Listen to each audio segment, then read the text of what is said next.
अनुसार कि पक्षकारों को दूर न्याय के लिए ना जाना पड़े, मैं अनुरोध करूंगा कि सागर संभागीय मुख्यालय है और मुख्यालय होने के नाते यहाँ पर हाई कोर्ट की एक सर्किट बेंच के लिए मैं आसान्वित हूँ। इस हेतु मैं प्रधान न्यायाधीश के माध्यम से माननीय उच्च न्यायालय के लिए ज्ञापन प्रेषित करूँगा। बहुत बहुत धन्यवाद। यह है सागर जिले में प्राय सभी तहसीलों में न्यायालयों का गठन हो चुका है।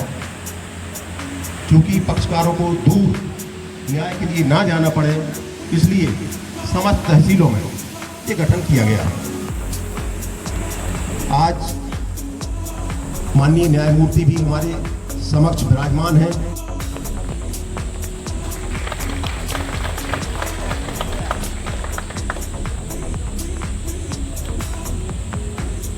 धन्यवाद महोदय करती हूँ तथा उपस्थित समस्त सम्माननीय न्यायाधीशगण, अधिवक्तागण, कर्मचारीगण एवं समस्त बड़े हर्ष का विषय है कि हमारे बीच आज नेशनल लोक अदालत और विधिक साक्षरता शिविर का उद्घाटन करने के लिए हमारे पोर्टफोलियो जज साहब उपस्थित हुए हैं। मैं अपनी ओर से तथा सभी न्यायिक अधिकारियों की ओर से उनका हृदय से स्वागत करता हूं, वंदन करता हूं, अभिनंदन करता हूं। माननीय महोदय, हमारे इस जिले सागर को मिलाकर 10 तहसील हैं।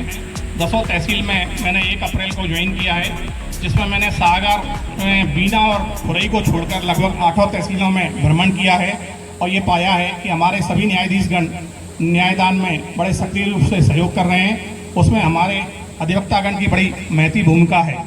मैंने ये पाया है कि हमारे अधिवक्ता साथी हमारे न्यायाधीशगण को न्यायदान में बड़ा सहयोग करते हैं और 25 केसेस के जो सबसे पुराने सूचीबद्ध प्रकरणों को निराकरण करने में सभी अधिवक्तागण बढ़ चढ़कर हिस्सा ले रहे हैं और लोक अदालत में भी अधिवक्तागण का बड़ा सहयोग मिल रहा है।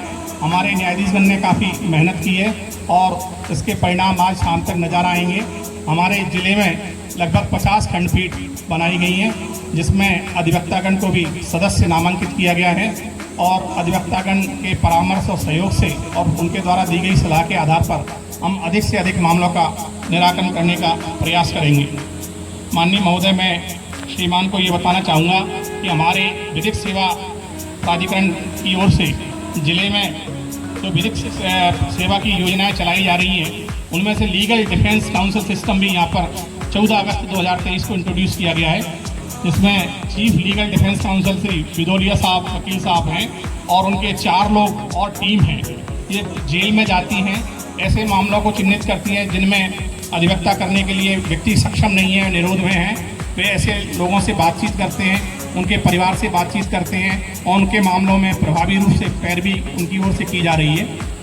हमारे अंडर ट्रायल प्रिजनर कमेटी है सर, यहाँ हृदय की बात कह सके या उनकी सुन सके, पर ऐसे मौक़ों में हम लोग डायरेक्ट संवाद में एक दूसरे से अपने विचार एक दूसरे को पहुंचा सकते हैं। तो मैं भी इस मौके का फ़ायदा उठाना चाहता हूं।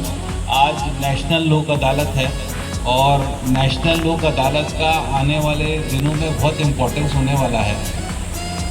इंडिया में लिटरेसी बहुत तेज़ी से बढ़ रही है, ज़्यादातर लोग साक्षर हो रहे हैं और साक्षर होने के कारण उनको अपने अधिकारों के बारे में पता चल रहा है कि हमारे क्या अधिकार हैं, क्या गलत है, क्या सही है, हम क्या ले सकते हैं, शासन को हमें क्या देना चाहिए, शासन कहाँ सही है, जुडिशरी को क्या करना चाहिए, लेजिस्लेचर को क्या करना चाहिए।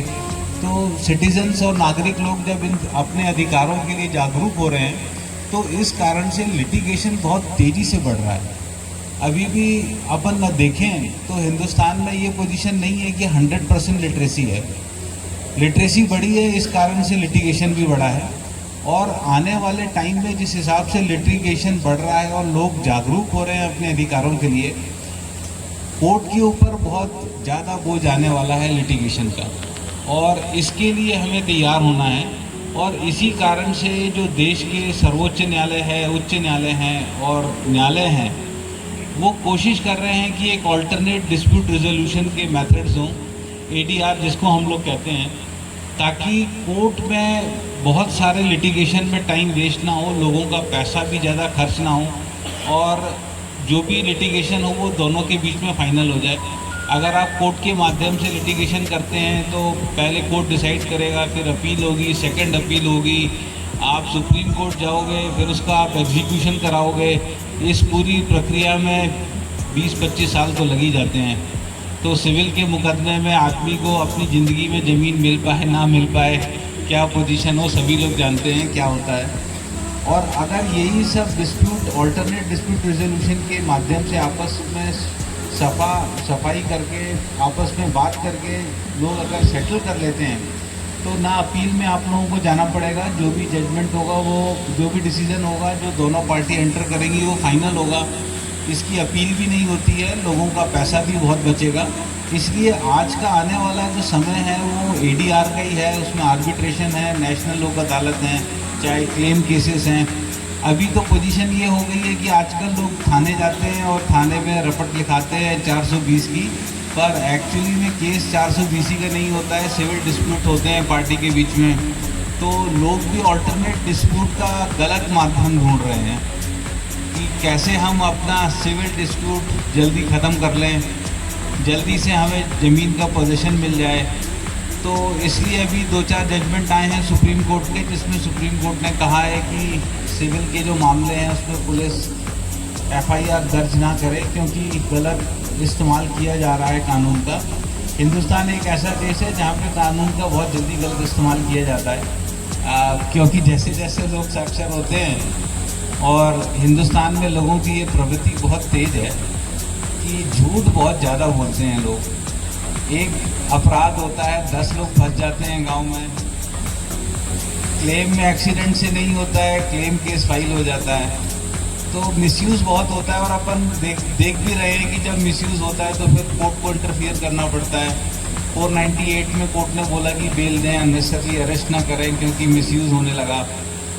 आजकल रेप केसेस का भी मिसयूज़ होने लगा है। पहले लगता था कि रेप है, बहुत बदनामी की बात है, कोई महिला जाके झूठी रिपोर्ट नहीं लिखाएगी कि मेरे साथ रेप हो गया है, पर उसके दिन भी हिंदुस्तान में लग गए हैं। आजकल लोग जाके रेप की भी झूठी रिपोर्ट लिखाते हैं। हो सकता है आने वाले सालों में उसमें भी कुछ करना पड़े। और भी ऐसे बहुत से धाराएं हैं जिसका मिसयूज़ होता है। SC/ST एक्ट का मिसयूज़ होता है। गवर्नमेंट का आप कंपनसेशन ले लेते हैं, कोर्ट में जाके हॉस्टाइल हो जाते हैं, तो हर तरह का मिसयूज़ होता है। अगर लोक अदालत में लोग आएंगे, सिंसियर